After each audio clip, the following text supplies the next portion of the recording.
Olá, turma, tudo bem? Como vocês estão? Eu sei que vocês estão bem. Que bom, não é? Eu também estou bem. Então, hoje nós vamos fazer uma revisão do nosso conteúdo de história, tá certo? E vamos ter que corrigir as nossas atividades. E eu vou aproveitar essa oportunidade e já vou fazer a correção. E vocês, espero que vocês façam, tenham atenção a ver a videoaula, tá certo? Esteja com o seu módulo à mão, seu caderno, seu lápis, sua borracha, para que você possa fundamentar ainda melhor a sua videoaula, ok, meus amores? Mas é importante, como construção de um hábito. É preciso que você se coloque num lugar silencioso, confortável, com o seu material à mão, tá certo? Então vamos começar. Eu leio daqui e você lê daí. Vamos iniciar. Primeira coisa, nós já vimos sobre a expansão do território. O que possibilitou essa expansão do território? Foi justamente o desenvolvimento de uma atividade econômica, que foi a mineração. No início da colonização, a atividade econômica exercida inicialmente foi a exploração do pau-brasil, que era feito na parte litorânea do território brasileiro. Posteriormente, a essa prática, aquela prática de exploração do pau-brasil, foi se desenvolvendo outras atividades, mas sempre na faixa litorânea. Posteriormente, a pau-brasil foi cana-de-açúcar, produção de açúcar, todas aquelas atividades sempre na faixa litorânea do território brasileiro. E aqui nós vemos uma outra atividade econômica não mais desenvolvida na faixa litorânea, mas no interior do Brasil. E a partir do desenvolvimento dessa atividade econômica, foi possível expandir ou conhecer o território brasileiro, mencionando que aqui começou ainda bem no início da colonização. Então, o território foi desbravado, foi conhecido e foi explorado a partir do desenvolvimento da mineração. Mas vamos ver os desdobramentos dessa expansão desse território? O processo de colonização do Brasil teve início nas regiões litorâneas, como já havia falado.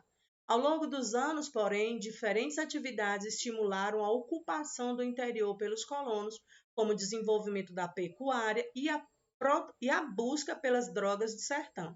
Drogas do sertão aqui, gente, são temperos, são produtos. Bem aqui no nosso vocabulário, nós vemos aqui o significado, ok? Para que a gente não, por conta desse nome drogas, a gente não pense em outras coisas, ok? Então vamos lá. Mas a atividade que promoveu o maior deslocamento de colonos para o interior do território foi a mineração, como eu também já havia falado. A partir da mineração, do desenvolvimento da mineração, foi possível essas pessoas se deslocarem da faixa litorânea para o interior do Brasil. Mas aí houve toda uma mudança de estrutura, tanto na cabeça, na mentalidade das pessoas, como na própria estrutura de construção e de organização do território brasileiro. E é justamente sobre isso que nós vamos estudar. No final do século XVII, os bandeirantes passaram a organizar expedições à procura de minerais preciosos e descobriram jazidas de ouro no atual estado de Minas Gerais. Essas descobertas atraíram para a região mineradora milhares de pessoas que desejavam enriquecer com a exploração do ouro. E aí nós vamos analisar o mapa. Sempre que você estiver um mapa, um gráfico, é preciso que você leia, faça uma leitura daquele mapa ou daquele gráfico. Nesse caso, nós vamos ler este mapa. O título, Atividade Econômica no Brasil, século XVII e século XVIII.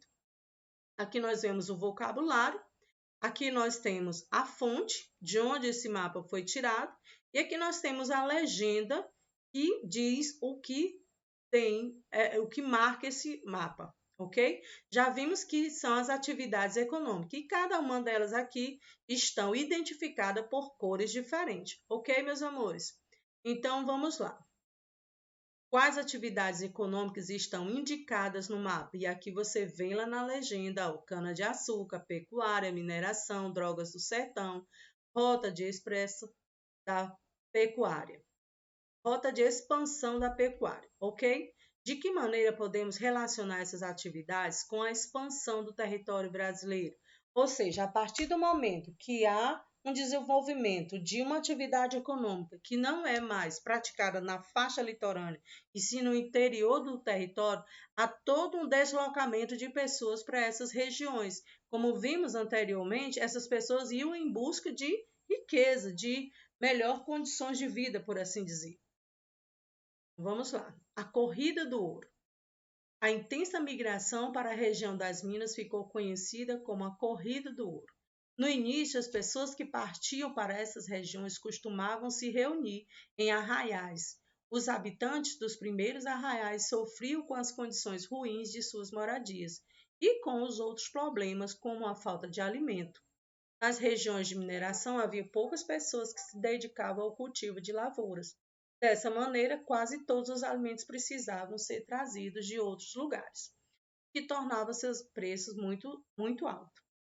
E olha só, essa corrida do ouro, ela se intensifica a partir do momento que é descoberto as primeiras jazidas. E aí muitas pessoas partem para essa região. Nessa região vão se formando as primeiras comunidades, com o nome aí arraiais.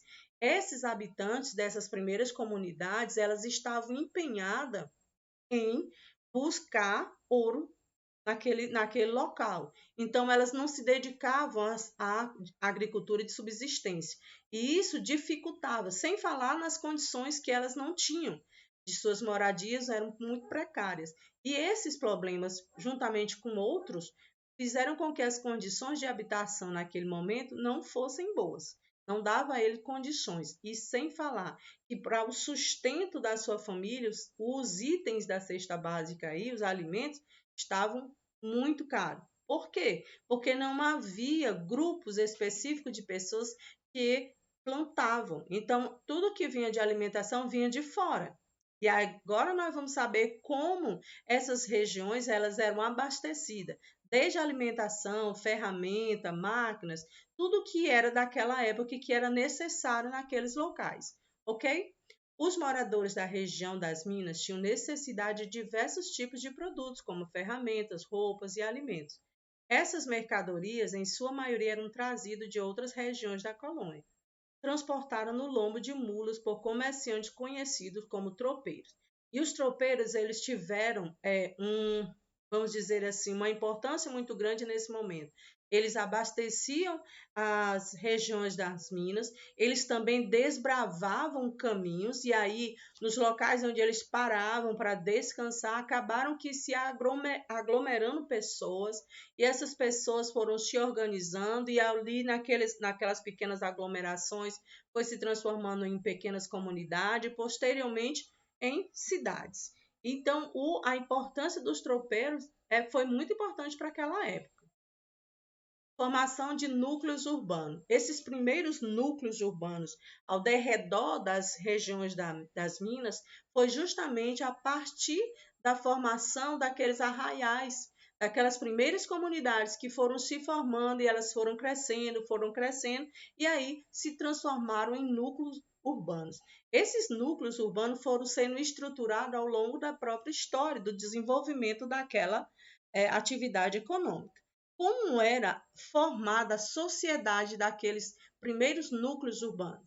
Nesses locais era mais variado que aquela formada em torno dos engenhos de açúcar. O que o texto diz? Que aquela sociedade era diferente daquelas formadas lá nos engenhos de açúcar.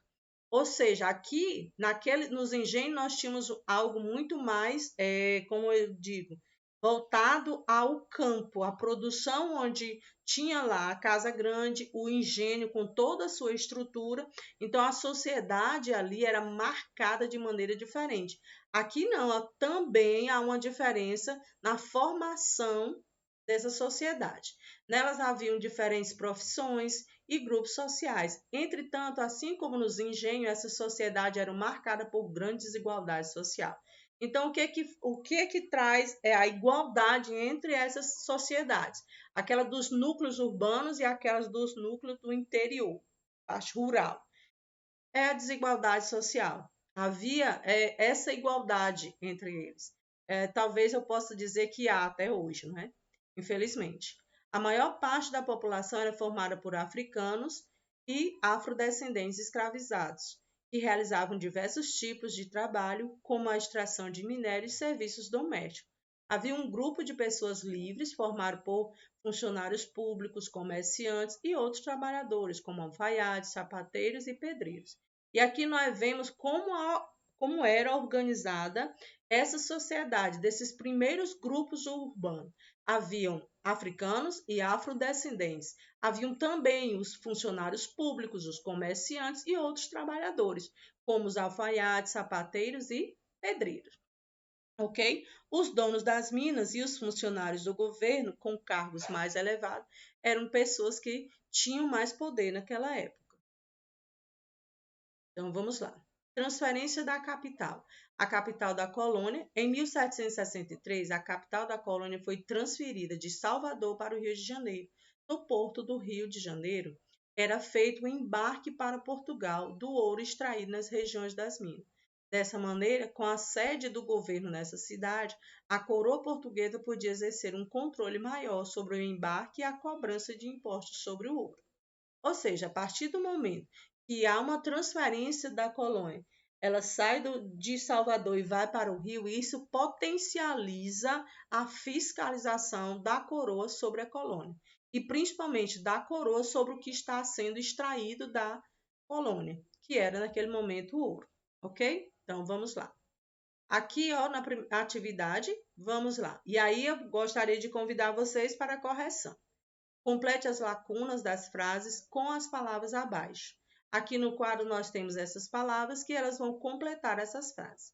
Letra A pecuária foi uma das atividades que contribuíram para a ocupação do interior do território brasileiro pelos colonos. Letra B. No final do século XVII, foram descobertas jazidas de ouro na região onde atualmente se localiza o estado de Minas Gerais. A grande migração de pessoas para o interior da colônia, atraídas pela mineração, ficou conhecida como Corrida do Ouro. Vamos lá? Observe a imagem e escreva um breve texto sobre ela. E aqui o que nós vemos, olha só, e aqui é importante que você, leia a legenda, tá certo? Gravura de Rugendas, representando uma caravana de tropeiros do século XIX. As pessoas representadas na pintura são os tropeiros. Eles estão vestidos com calças, camisas de manga comprida e chapéus, possivelmente para enfrentar as longas horas de sol sob o sol. O lugar percorrido por eles é uma estrada de terra, cercada por uma mata densa para caracterizar lugares pouco ou ainda não povoados. Os caminhos percorridos pelos tropeiros para o transporte de mercadoria no interior da colônia possibilitar o povoamento de regiões ainda não habitadas, que posteriormente seriam os locais de desenvolvimento das cidades. Então, nós estamos aí possibilitando você escrever esse texto, mas você pode também trazer mais informação que você tem lá no texto base. Ok, meus amores? Então, vamos lá. Vamos para a nossa próxima atividade. Aqui nós vemos o trabalho nas minas, como esse trabalho ele era realizado. Nós vimos isso na aula passada, então eu vou diretamente para a nossa atividade. Ok, meus queridos? Então vamos lá. Leia o texto a seguir e depois responda as questões. E aqui eu chamo a atenção de vocês. É muito importante que nós possamos entender o texto para que a gente possa responder a atividade com êxito. Ok, meus queridos? Então vamos para o texto. A atividade mineradora no Brasil do século XVIII estava baseada na exploração do trabalho escravo negro. Durante os primeiros anos de mineração, o metal precioso era encontrado nos leitos dos ribeirões, misturados ao cascalho, e recebia o nome de ouro de aluvião. Então vamos lá para a questão. Quem eram os principais trabalhadores das minas no século XVIII? Os principais trabalhadores eram africanos escravizados, não? Então, olha lá no texto e aí você vai, escravo negro. Explique o que é chamado de ouro de aluvião. Então, eu vou ler bem devagar para que você possa fazer a sua escrita aí no seu livro. Ouro de aluvião é um ouro encontrado nos leitos dos rios, misturados ao calcário. Vamos lá. Na extração do ouro de aluvião, qual era o instrumento utilizado para separar o ouro das outras substâncias? Quem introduziu esse instrumento no Brasil? O instrumento utilizado era a bateia, introduzido no Brasil pelos africanos. Ok, meus amores? Então vamos lá. Qual era a condição de trabalho das pessoas escravizadas nas minas? Nós vimos lá no estudo daquelas imagens, trabalho nas minas, como eles faziam aquele trabalho. E eram condições extremamente precárias e difíceis, porque muitos deles estavam parte do seu corpo dentro da água, passavam várias horas naquela posição e dentro com os pés ou as pernas, ou parte do seu corpo todo dentro da água, sem ter água potável, água limpa para beber, as refeições também não eram lá essas coisas. E aí, isso, somado tudo isso, davam condições extremamente precárias para eles trabalharem. Sem falar que naquele momento eles não tinham nenhuma legislação trabalhista que concedesse a eles direitos trabalhistas, não é? Aqui nós temos um outro item que por enquanto nós não vamos ver, mas é importante que cada um de vocês retorne ao primeiro texto, lá, o início da colonização, que está lá no nosso primeiro módulo, tá certo? No módulo 1. Gostaria de convidar vocês que vocês lessem aquele texto inteiramente, tá certo? Que vocês possam responder às atividades que estão sendo propostas no nosso roteiro. Turma, então essa foi a nossa aula de história. Espero que vocês tenham gostado, espero que vocês possam fazer a correção da atividade e que vocês possam fazer isso com alegria. Ok, meus amores? Beijos e até a próxima.